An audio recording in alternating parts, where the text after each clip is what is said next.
Je voudrais du soleil vert, des dentelles et des théâtres, des photos de bord de mer, dans mon jardin d'hiver.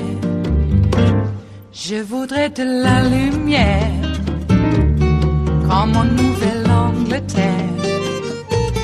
Je veux changer d'atmosphère, dans mon jardin d'hiver. Ma fleur sous la pluie de novembre, tes mains qui courent, je n'en peux plus de t'attendre. Les années passent, il est loin, là je tombe. Nul ne peut nous entendre.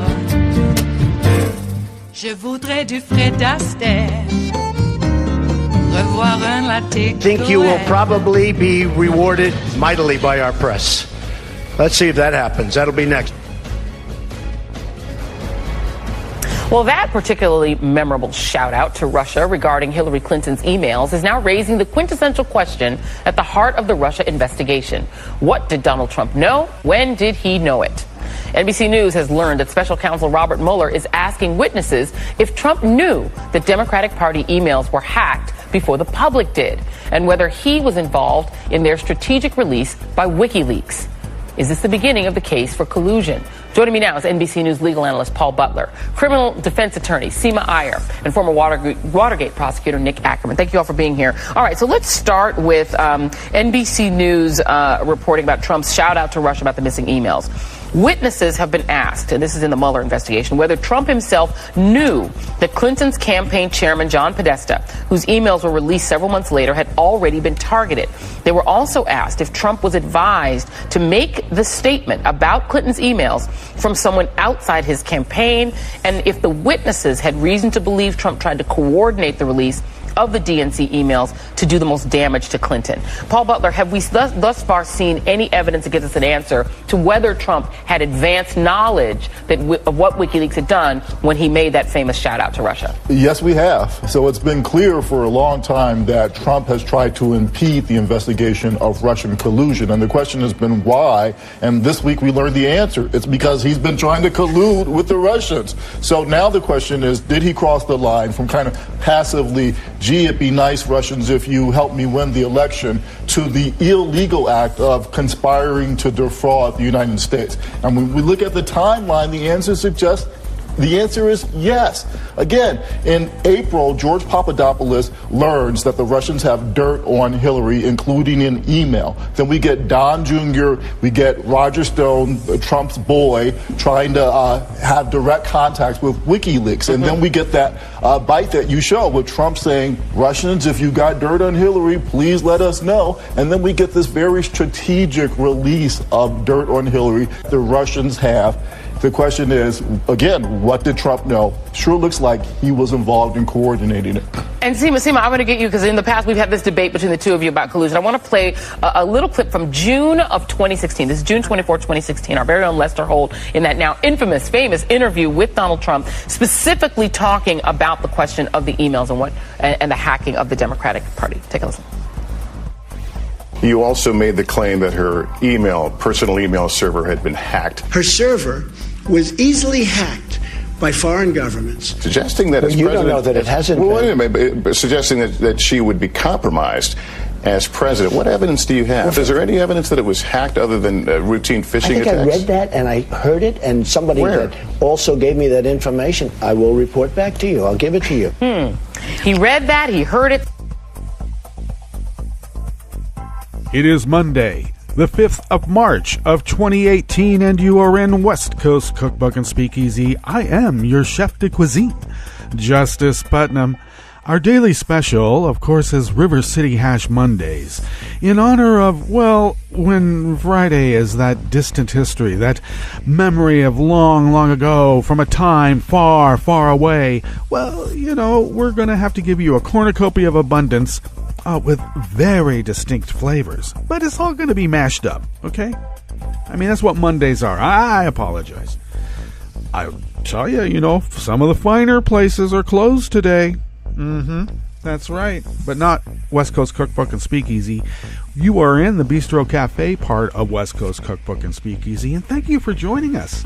Well, all sorts of blockbuster news. Late last night, Mueller subpoenaed communications between Donald Trump and, you know, somebody.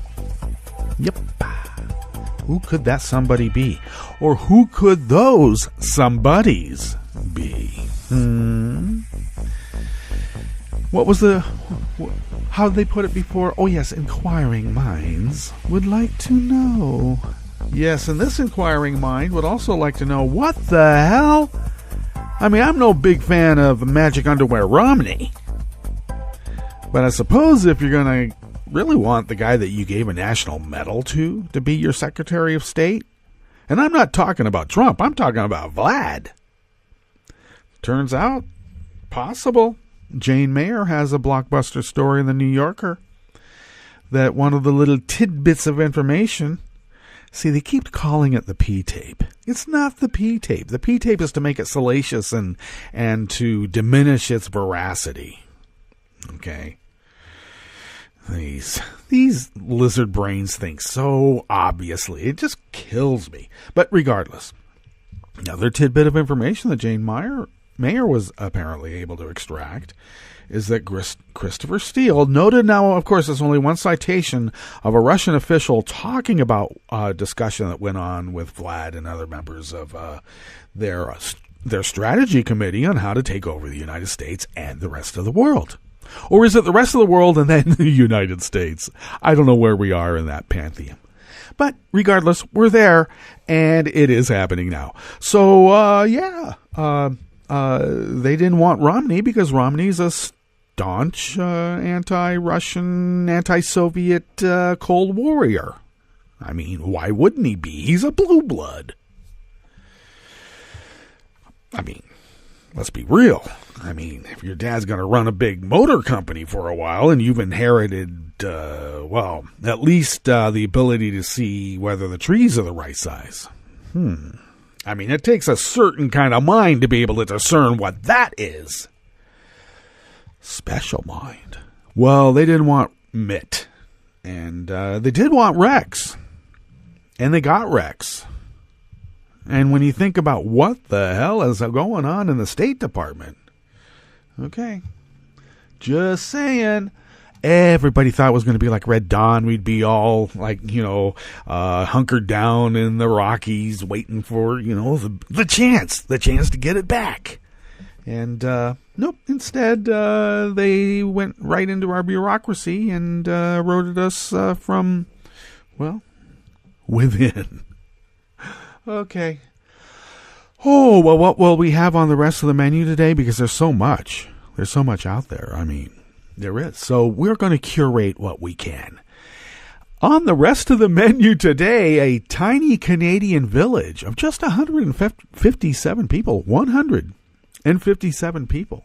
Just beat a multimillion-dollar oil company in court and successfully protected the town's water supply. It's not enough to just win in court anymore, okay? You gotta be able to figure out, how you're going to protect it after you win. And they did. The California steel industry rips into Trump's damaging tariffs. What? God. I forgot about the trade war. Jeez. We have so many wars going on now on so many different fronts. And I don't mean like geographically either. I'm talking about just, mentally. And the West Virginia teacher strike stretches into a new week with no end in sight. Pay them. I mean, don't arm them. Pay the teachers, don't arm them. I don't know. It's just, Well, after the break, then we'll move to the chef's table, not only for the weather, but we're going to examine a sweeping new study that reveals taxpayers, not Big Pharma, have funded the research behind every new drug since 2010. And I'd say maybe before that even. And by condoning corruption and denouncing the press, Slovakia's government has created an atmosphere in which journalists have become targets for death. Well, that sounds very familiar. All that and more on West Coast Cookbook and Speakeasy. Bon appetit.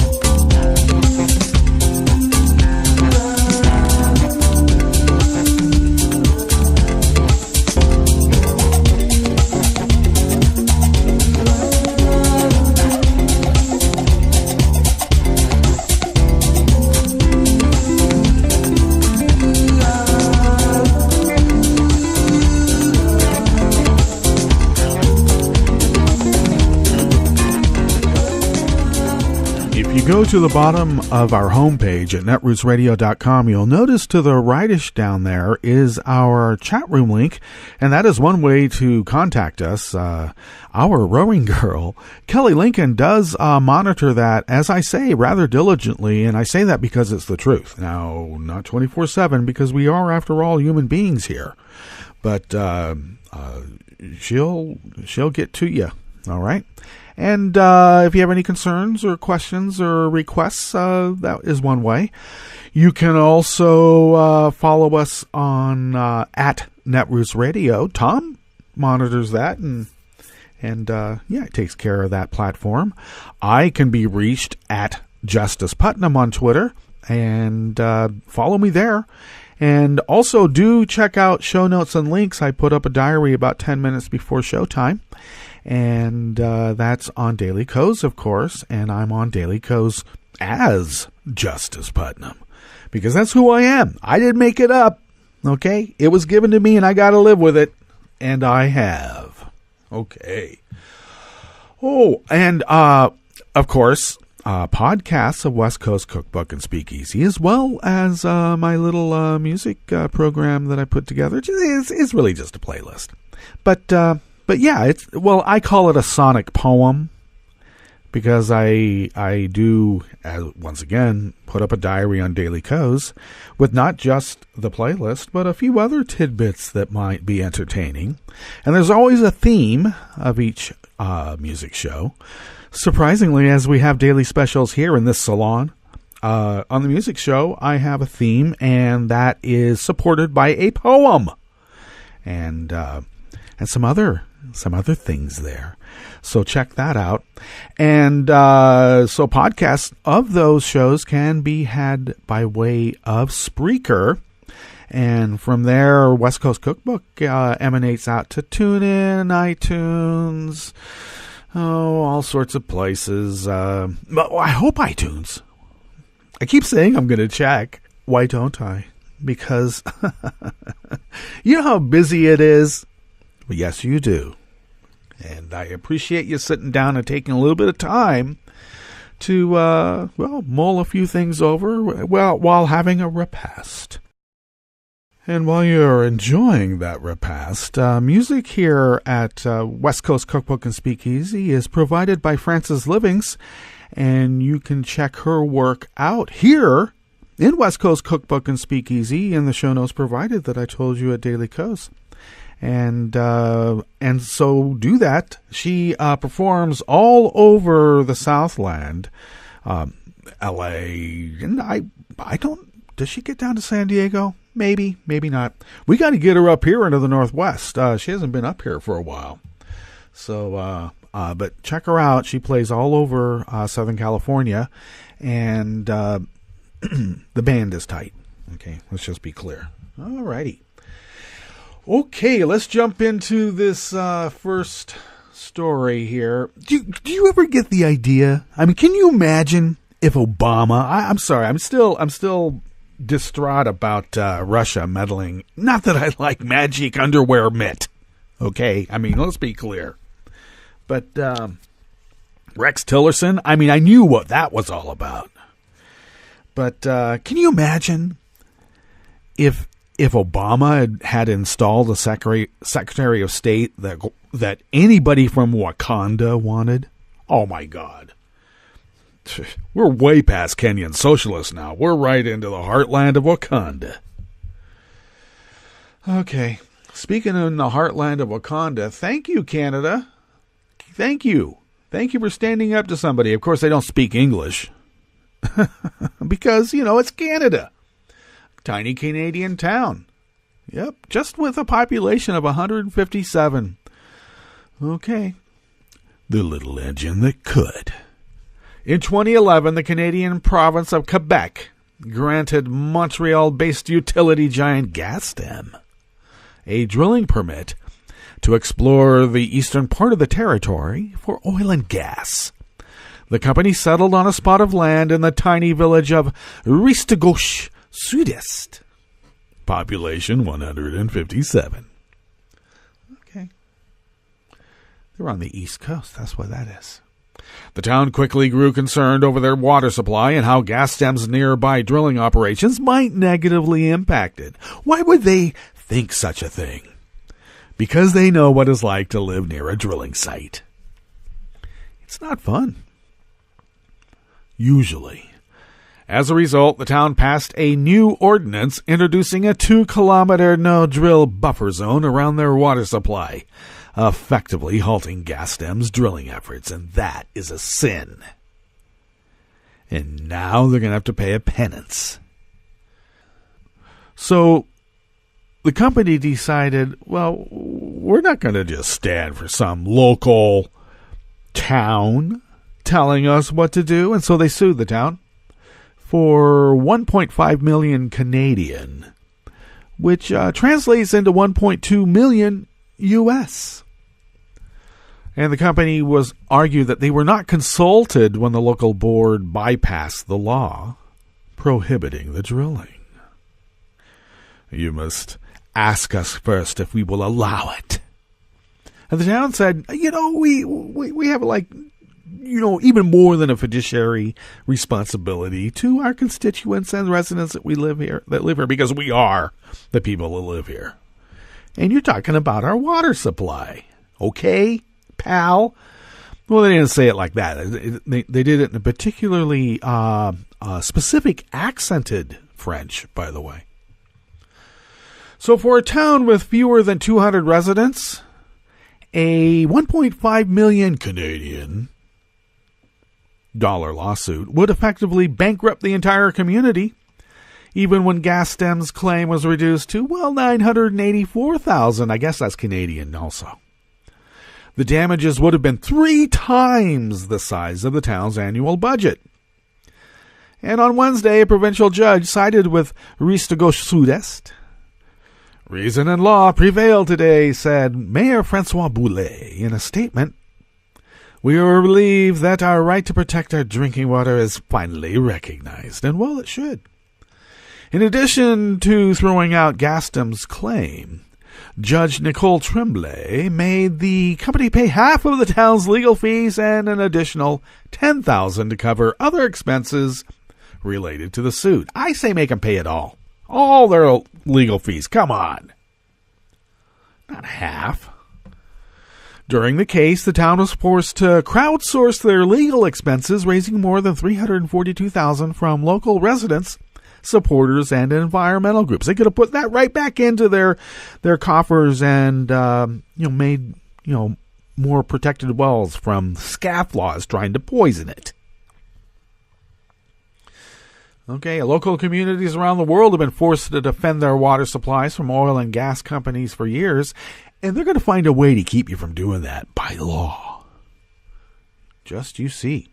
In Barnesville, Ohio, a population of 4,100, a $600 million fracking company sued the town for access to its water supply. Another fracking company threatened the water supplies of local towns in St. Tammany Parish, Louisiana, prompting another series of lawsuits. And the fears of local residents are well-founded. In Oklahoma, the state's Clean Water Fund found that local oil and gas water wells could be spilling into the water supplies that local municipalities rely on. In California, oil companies have been ordered not to drill in proximity to local water supplies. One recent study found that fracking is putting enormous stress on local water supplies as well. Well, you know, when it's far, far away is one thing, but when it gets right into the home, no one likes it.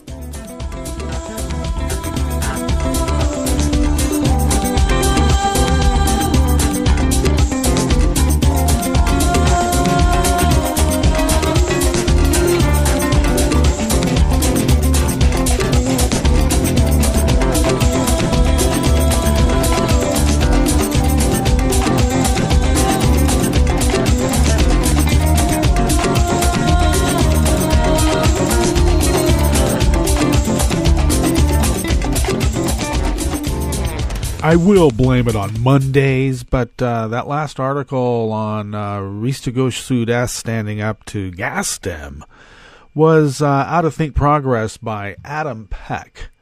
Now, the next article is out of the LA Times by Jacqueline Cosgrove.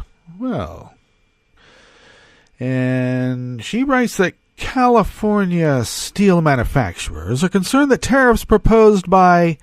Now, in the LA Times, they use the P word. We don't ever use the P word here. Netroots Radio Style Manual precludes us from doing it. And I ought to know because I make it up as I go along. And we made it up a long time ago that we would never refer to this guy by the P word. We refer to him by his name, and his name is Donald Trump. And steel manufacturers are concerned that Donald Trump would drive up the price of their products, threatening their ability to compete with foreign and Eastern U.S. steelmakers and forcing them to cut local jobs. Oh, I don't know. Is Trump going to say, I feel bad? No, he's going to say, I'm going to stick it to California because, who are they anyway? They're a bunch of people that don't like me. Now, he would be correct in that, but is that reason enough to blockade Qatar? Apparently so. On Thursday, Trump surprised many industry leaders and members of his own administration because he's got a little, I'm pretty sure, a little radio implant behind his ear somewhere. Some parts of his hair that can still hide things is hiding it. And I think he's getting some instructions in Cyrillic code. But that's just me. Oh, boy. This is if John Le Carre and Philip K. Dick jumped in together and wrote a really good mashup of a spy novel that also incorporated what is the nature of reality. So, in California, industry leaders and analysts argue that the tariffs would provide no benefit to steel manufacturers on the East Coast. Yeah, he wanted to put a 25% tariff on steel imports and 10% duties on aluminum. A lot of people think he just pulled that out of thin air. No, I'm telling you, he's got a radio implant. We better check it out. This is right out of Alice. Whew. Okay. A senior administration official said the new tariffs would apply to metal imported from all nations. Some experts wondered if the administration would go easier on allies such as Canada, but hell no. Justin didn't shake his hand willingly. You saw that picture. He's looking down like, I'm not going to touch this germaphobe's hand. You don't know what's on it. On the West Coast, steel manufacturers largely depend on imported steel from Brazil, Japan, South Korea, Taiwan, and Australia. It's cheaper to ship steel on ships than by road or rail from eastern U.S. foundries. I have a certain ambivalence about this because I've worked with steel. I've made steel, but I've worked with it, and you kind of want to have good steel to work with. Especially if maybe it's just me. Maybe I've become conceited. or whatnot. But the machining that I was accustomed to was very precise because it was for, well, the space industry. And if something fails, it might be, someone's life, literally. It's one thing when you're like making parts for a military helicopter. Let those fall apart. They're made to, have a certain level of casualties that are allowed in their helicopters falling out of the sky because of defective metal. But, when it's, space industry, I mean, that's something else. You got to be precise. And I'll tell you, you take a third of a hair, all right, and you split that down into fifths, and then one of those fifths, that's how tolerant those threads had to be. I'm just telling you, you had to be precise. And pot steel, shitty steel, you can't get that precise with it. It's really a drag. So let's see, last year California imported almost $2 billion worth of iron and steel. The state imported $2 billion worth of aluminum, and about 38% of imported aluminum came from China. Our California Steel Industries, the largest steel mill in the western United States, depends almost solely on imported semi-finished steel slabs, usually from Mexico, Brazil, and Japan. The slabs are usually about 35 feet long, about 10 inches thick, and weigh 20 to 30 tons. Well, now it's not just, the raw material that's important here, but think about that whole supply chain. And this was what I complained about. You can't just throw, as much as I want U.S. steel, if we can compete with the rest of the world, and what we could do is by quality. People will spend more for information. That's one of the great things I learned from Paul Hawken. You make these shovels where the metal will never disintegrate. It will never fall apart over time, at least in our lifetime. Now, we'll rehandle it for the lifetime of the blade. People go, wow, well, why would we do that? Because people are willing to pay more because of the more they know about their product. We are selling quality here. Not in name, but in fact. So we could compete on that level. But when, a lot of people drink beer out of aluminum cans. I wouldn't suggest it. I would never be in favor of that. And taking it out of an aluminum can and putting it into a glass, I don't know. I'm a little hesitant about that too. Though kegs, same thing, I suppose. What are you going to do? But I like mine in glass. It's just me. And glass is another thing that we should be making more of in these United States of America. But the supply chain in every aspect of our economy can't just be shut off. I mean, I thought this guy had a Wharton business degree. Yeah, must have been like that military-themed school that he went to.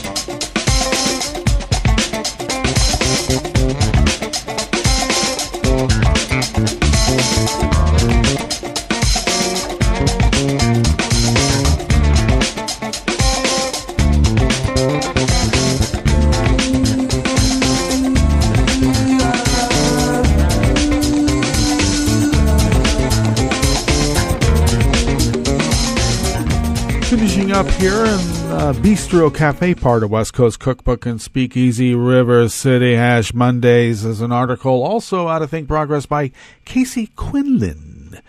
And I got to tell you, when middle of Saturday, I thought that for certain that there was going to be an agreement in this West Virginia teacher strike.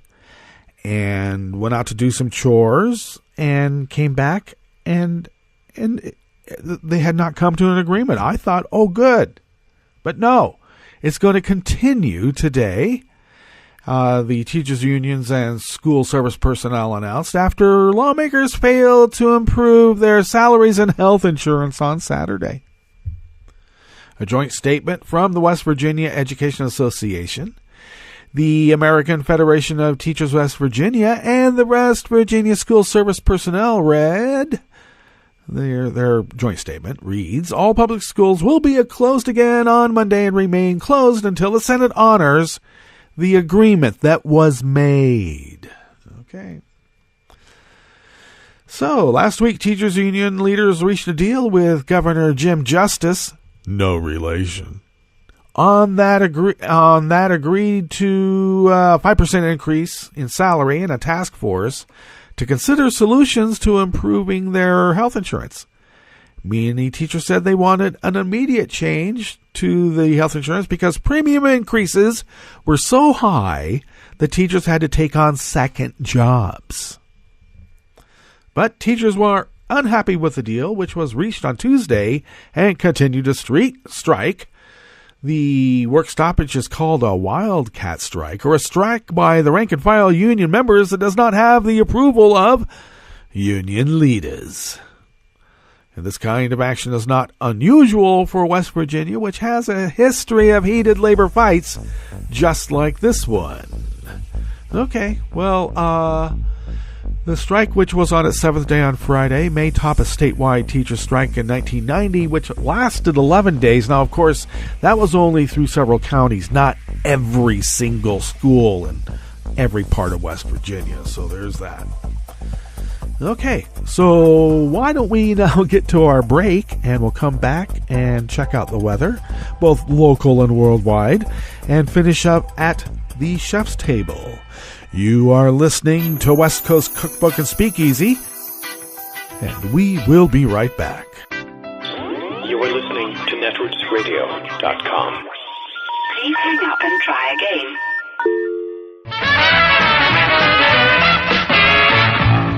From a point at sea to the circles of your mind, a new force is at work for planetary transformation. New radio for a new Earth.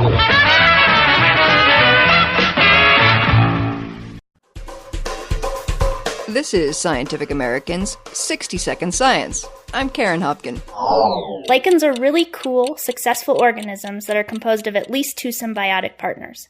A fungal partner that provides structure and protection, and a photosynthetic partner that likely provides energy in the form of sugar. Chloe Pagoda, a graduate researcher at the University of Colorado. She led research that found that this partnership extends to the genetic level. The fungal partner in many lichen jettison a gene that's critical for energy production, making them completely dependent on their algal associates. Although scientists have long appreciated that general division of labor, what's been less clear is whether the relationship was entirely obligatory. In other words, are the cohorts changed by their evolutionary association in such a way that they can no longer make it alone? To find out, the team sequenced the genomes of 22 lichen species collected in the southern Appalachian Mountains, and they concentrated on the participants' mitochondria, which contain genomes of their own. Because there are so many copies of these genomes in each cell, and because they are so conserved across all domains of life, the mitochondrial genomes were the focus of our study. Kyle Keepers, also at the University of Colorado.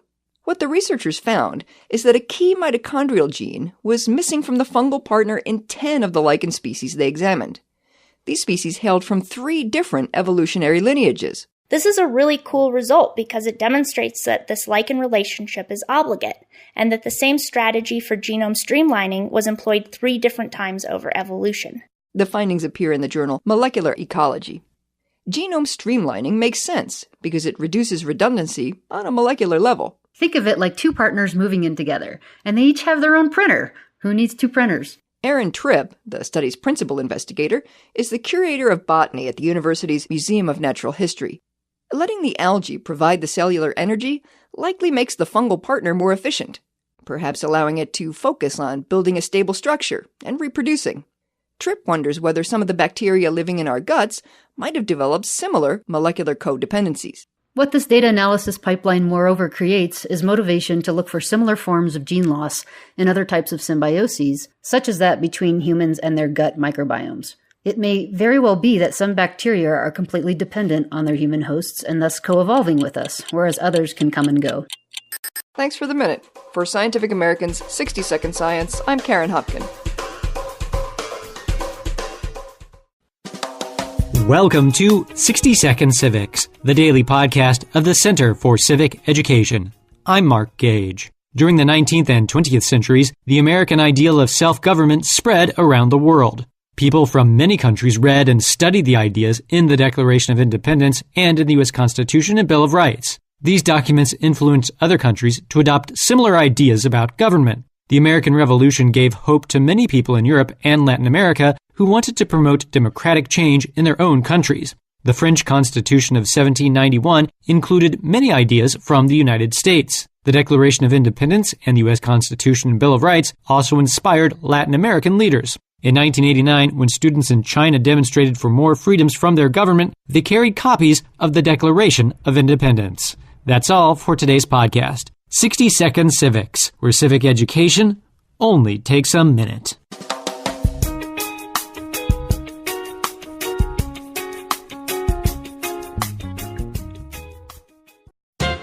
Language matters.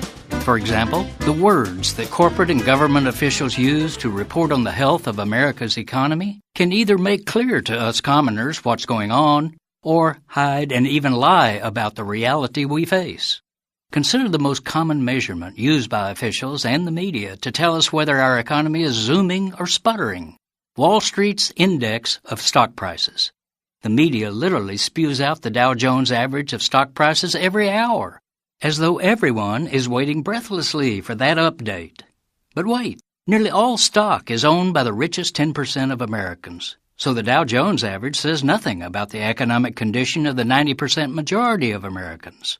For us, and for the true economic health of America as a whole, we need to know the Doug Jones average. How are Doug and Dolores doing?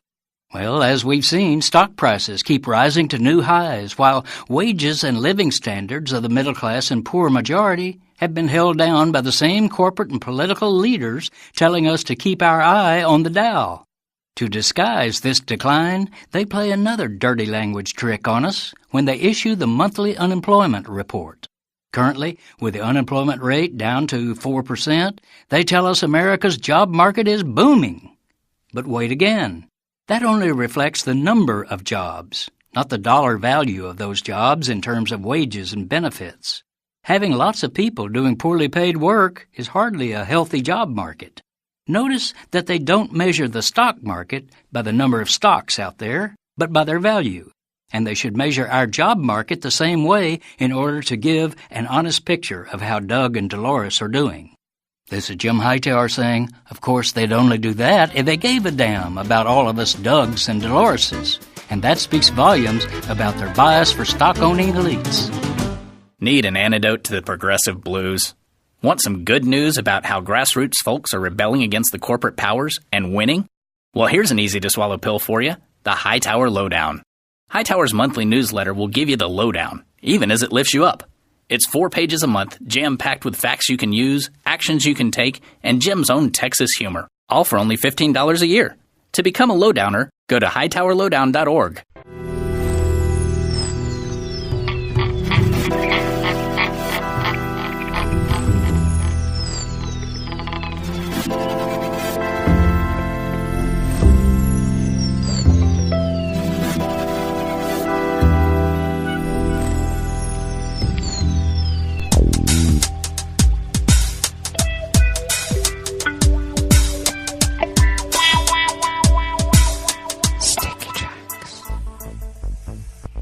Well, thank you for accompanying us to the chef's table here at West Coast Cookbook and Speakeasy River City Hash Mondays.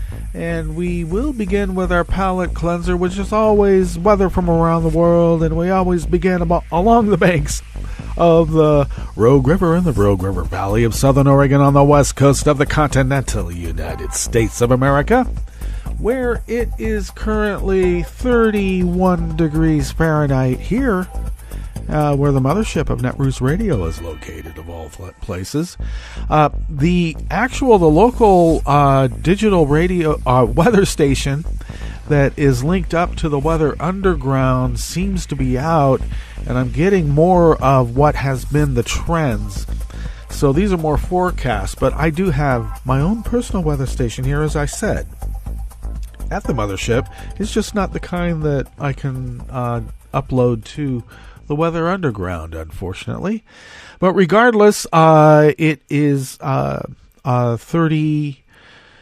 31 degrees right now, and barometric pressure is holding steady at 30.12 inches. Visibility is at 9 miles. Humidity is at 86%. The air quality index is only moderate at 51 parts per million.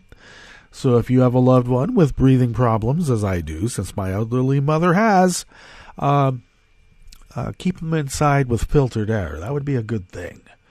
Okay, so we expect to have a high of 56, and that may be true. We, here at the mothership, we got up to 59 yesterday, and we will be plunging to a low of 30 degrees tonight.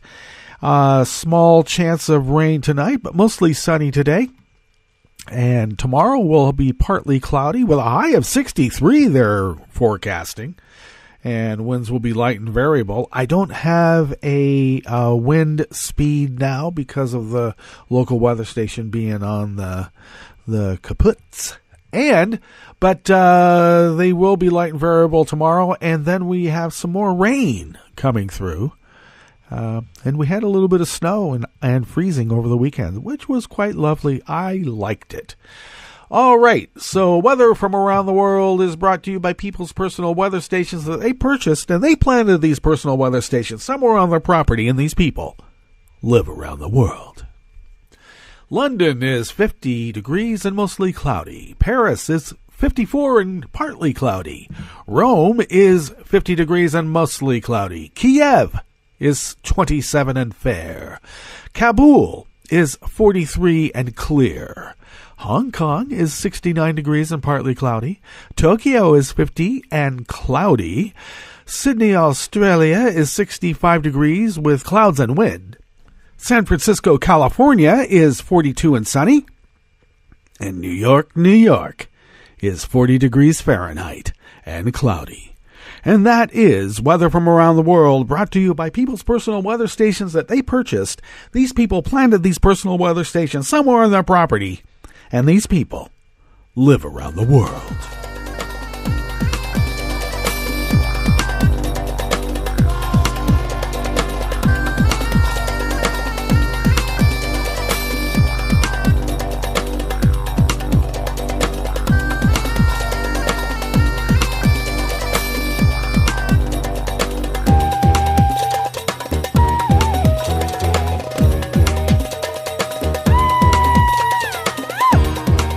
Okay, this first article here is out of Social Security Works by Alexander Sachik. Now, sweeping new study is going to challenge our understandings of medical breakthroughs. You know, they always say, they being with a capital T, Big Pharma, capital P.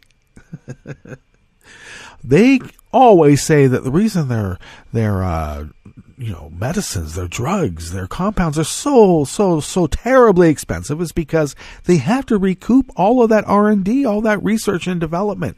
And this new study, well, takes that assumption to task. Something odd happened when the Trump administration submitted the original version of its latest pro-corporate budget. Big Pharma didn't like it. Did not. They didn't. The problem was not a tax hike or new regulations. The problem was that the budget included deep cuts to the budget of the National Institutes of Health. If those cuts had gone through, they would have exposed one of the biggest lies told about Big Pharma, that the current system of patents and price gouging is just an unfortunate necessity to cover the cost of all their brave and noble research and development work. R&D. Trump's original spending proposal for fiscal year 2019 included major cuts not just to the NIH, but the National Science Foundation as well. It is those two publicly funded entities, not Big Pharma, that support the bulk of the country's basic research into diseases and pathways to new treatments. That's why the cuts were especially unwelcome. In the executive suites of drug and biotech companies, their business models depend on Washington subsidizing expensive, high-risk basic research, mostly through the vast laboratory network funded by the National Institute of Health. Just how important is our public-funded research to Big Pharma and biotech? According to this new study that I was mentioning here, by a small, partly industry-funded think tank called the Center for Integration Science and Industry, is existentially important. No National Institute of Health funds, no new drugs, no patents, no profits, no industry. You get it? That's an equation, a progression, and a result. The CISI study, underwritten by the National Biomedical Research Foundation, mapped the relationship between the NIH-funded research and every new drug approved by the FDA between 2010 and 2016. The authors found that each of the 210 medicines approved for market came out of research supported by the NIH. Of the $100 billion it spent nationally during this period, more than half of it, $64 billion, ended up helping the development of 84 first-in-class drugs. Now, of course, the NIH is not going to get those profits from the drugs to fund more research, the way it might under a model based on developing needed drugs and curing the sick, as opposed to serving Wall Street. Instead, publicly funded labs conduct years of basic research to get a breakthrough, which is then snatched up, tweaked, and patented, or privatized by companies who turn around and reap billions with 1,000 times cost markups on drugs developed with your money. And then those companies spend profits on executive bonuses and share buybacks and lavish mass marketing campaigns to increase sales of amphetamines, benzos, opioids, and Cialis. He uses another term. I'm not going to use this. Too early in the morning for me. Okay? Maybe 30 years ago I would have thought differently, but today I just don't want to say dick. Okay? Leave that to Nixon. All right. The CISI study was designed and written to reinforce the status quo. By showing federal research to be crucial to the current drug pipeline, its authors hope to provide ballast against Trump's proposed cuts, which threaten the development of new drugs. They just have to put it on Fox News and tell him it's a bad idea, and he'll say, okay. All right. Keep funding the National Institute of Health. What, I know that we're supposed to deconstruct the administrative state, but we can't let him get away with it. Let's not. All right. Well, people are getting rich off your taxes, willing to risk your life and a slap on the regulatory wrist for a slightly faster route from NIH-funded science to the bank. Yeah. Socialize the risk, privatize the gains. That's the business model that makes America great.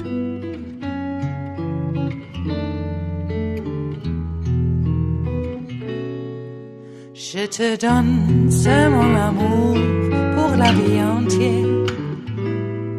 La promesse de me trouver à tes genoux. Aussitôt que tu m'appelles, rester toujours fidèle.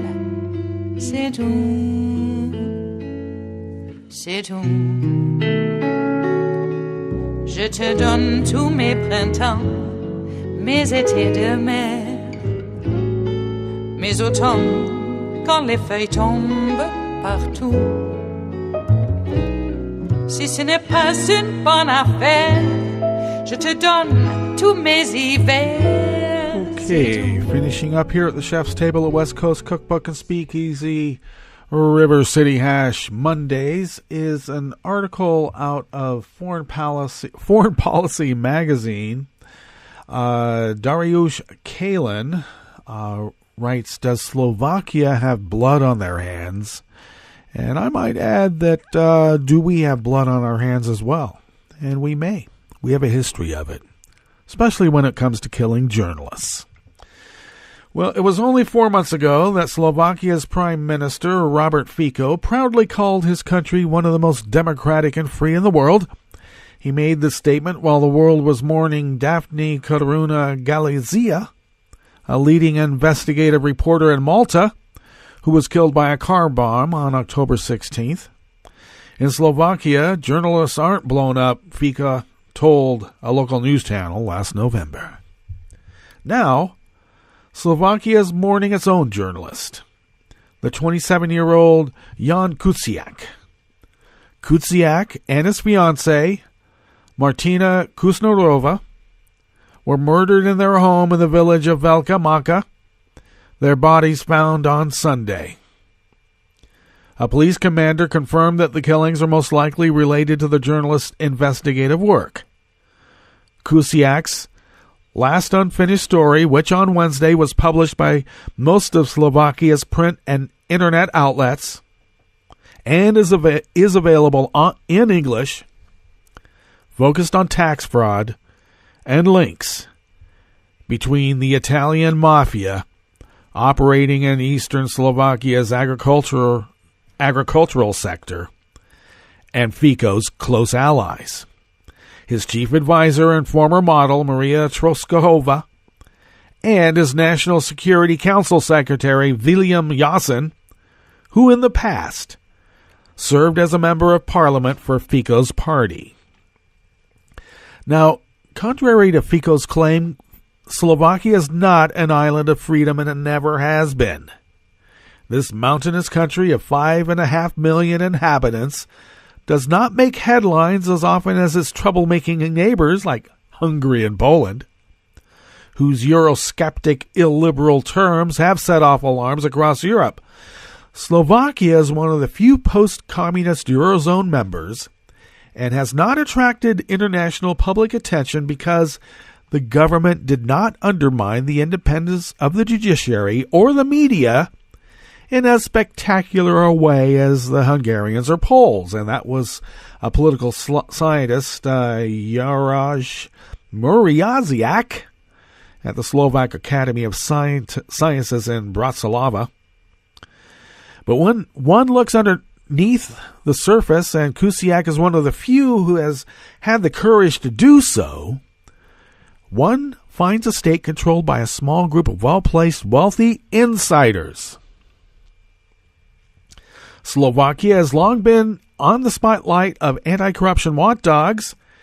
In the 2017 edition of the Corruption Perceptions Index, now that's from Interpol and other EU intel committees. Let's see, the country ranks 6th from the bottom among EU members, and a 2016-2017 World Economic Forum report listed corruption as the most significant barrier to doing business in Slovakia. All right. I guess that's right up the alley of a particular person occupying this Oval Office. Fico has been prime minister for 10 of the past 12 years, and that time has become a patron of an unhealthy pact between politicians of his party and oligarchs. For many Slovaks, Fico's system is symbolized by the luxurious Bonaparte apartment complex where the prime minister himself rents a flat from controversial entrepreneur Ladislav Basternak, who was charged with tax evasion last March. A year ago, apparently. Fico's neighbors in the complex have included ministers, politicians turned businessmen, until recently another controversial tycoon, Marian Kotzner, whose alleged tax fraud Kuciak had been investigating while working on his final story. And now he's dead. along with his fiancée, murdered in their bed by hitmen.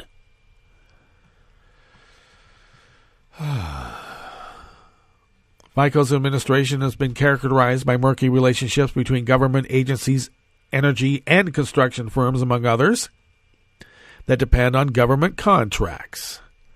Last year, these ties prompted 3 anti-corruption marches organized by secondary school students. What do they know? The students took to the streets to protest Robert Kalanick, the Interior Minister and FICO's closest ally. Protesters accused him of accepting a suspicious payment from Pasternak and for failing to conduct a proper investigation in which he was implicated. Well, you can't expect him to investigate himself. You need another independent party to do that, you would expect. When Kuciak and his fiancée were gunned down, it reminded many Slovaks of the ghosts of the past. The circumstances surrounding last week's killing seemed to hark back to the murky 1990s when the newly independent Slovakia was governed by the infamous Prime Minister Vladimir Mursier. Apart from his authoritarian control over the economy and nationalist rhetoric, it was Mursier's secretive ties with local mafia bosses that gave the country its image as a black hole in the heart of Europe. In the words of Madeleine Albright, the U.S. Secretary of the State at the time. Well, Slovakia may not be regressing into that black hole, but the government has not done much to reassure journalists and citizens it will defend the freedom of the press. For months before Kuciak's death, police ignored an overt threat he had received. Last September, journalists explicitly asked the Interior Minister Kalanick, who oversees the police, about a threat made by Costner, the businessman close to the ruling party. Costner had phoned Kuciak to inform the reporter that he would show special interest in his mother, father, siblings, and in Kuciak himself. "What threats do you have in mind?" Kalanick replied. "I rather feel that Kuciak wants to get a job in your newspaper. What you're doing is looking for dirt." Kalanick is still in charge of the Interior Ministry, along with departments headed by FICO's close ally, and those people will now be investigating Kuciak's murder. Conveniently. Now, when this reporter met the investigative reporter Vagovich last autumn to discuss his book about Slovak oligarchs, the reporter asked him as an afterthought if he feared for his life. Today, the main danger is not criminals like in the 1990s, but rather economic pressure from business leaders close to the government, he told the reporter. This week, he asked him the same question. "I'll be more cautious now," he admitted. "But none of us want the results of Jan's death to be fear and silence. And indeed, we should never let that happen, and we should fight against it." All right, we're at the end of our broadcast period for the day, but Networks Radio broadcasts onward. More breaking news throughout the day, so stay tuned. We'll be back here tomorrow for Tarrytown Chowder Tuesdays, because that's what we do here at West Coast Cookbook. So why don't you do that? Stay tuned for the rest of the day for breaking news, and we will visit with you tomorrow in West Coast Cookbook and Speakeasy. Bon appetit.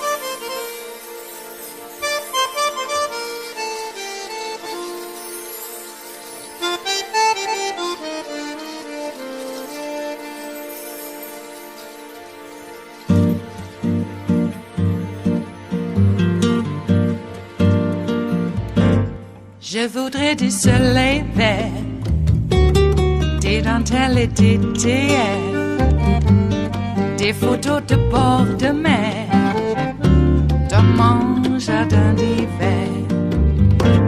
Je voudrais de la lumière, comme en Nouvelle-Angleterre. Je veux changer d'atmosphère, dans mon jardin d'hiver. Ma robe à fleurs la pluie de novembre, tes mains qui courent, je n'en peux plus de t'attendre. Les années passent, qu'il est loin, là je tombe.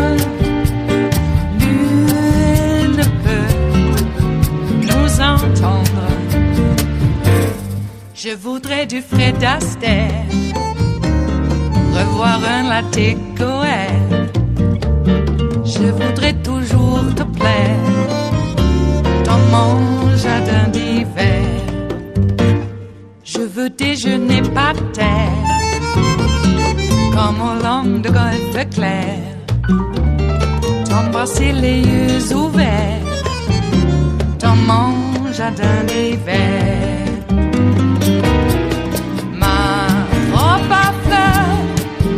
Sous la pluie de novembre, tes mains qui courent, je n'en peux plus de t'attendre. Les années passent, il est loin, là je tombe. Nul ne peut nous entendre. Ba-da-da-dum-di-da-dum. Ba-da-da-dum-di-da-dum. Ba-da-da-dum-di-da-dum. Dans mon jardin d'hiver. Ba-da-da-dum-di-da-dum. Ba-da-da-dum-di-da-dum. Ba-da-da-dum-di-da-dum. Dans mon jardin d'hiver. Dans mon jardin d'hiver. Dans mon jardin d'hiver.